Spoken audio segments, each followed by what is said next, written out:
মুক্তিমাসির হাতে যে রিপোর্ট ছিল সেটি ছিল ভুয়া। আসল ডিএনএ রিপোর্ট হাতে নিয়ে হাটে হাড়ি ভাঙল কম্পাস। কম্পাস ধারাবাহিকে দেখা যায়, যে কম্পাস বাড়িতে এসে মা বাবাকে নিয়ে ব্যস্ত থাকে, সেই সুযোগেই মুক্তিমাসির তাড়াতাড়ি নিজের চাল চেলে ফেলে। মুক্তিমাসি বলে, সেনাপতি, আমাদের সবকিছু তাড়াতাড়ি কমপ্লিট করতে হবে। এই কম্পাস আবার বাড়িতে ঢুকে কোনো না কোনো বিপদ ঘটিয়ে দেবে। তুমি মাসির এই ফাঁদে অখিলেশের স্থায়ী সম্মান শেষ হয়ে যাবে। চৌধুরী বাড়ির সম্মান মাটিতে মিশে যাবে। এমনটাই ভেবে নেয় কম্পাস। কম্পাস মনে মনে বলে, না, আমি এই কিছুতেই হতে দেব না। বিহান স্যারের জীবনে এভাবে নষ্ট হতে দেব না।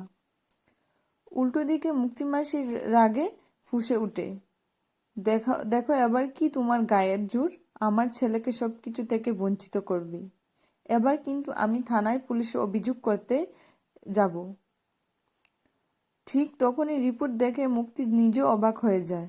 আর ঠিক তখনই আসল রিপোর্ট হাতে নিয়ে হাজির হয় কম্পাস।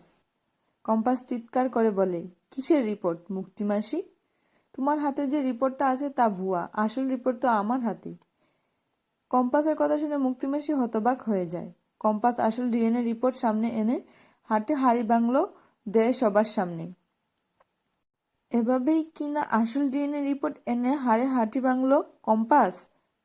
কমেন্টে জানাতে ভুলবেন না কিন্তু। যদি ভিডিওটি ভালো লাগে তাহলে অবশ্যই একটি লাইক দাও এবং আমার চ্যানেলটিকে সাবস্ক্রাইব করে পাশে থাকো। ধন্যবাদ সবাইকে।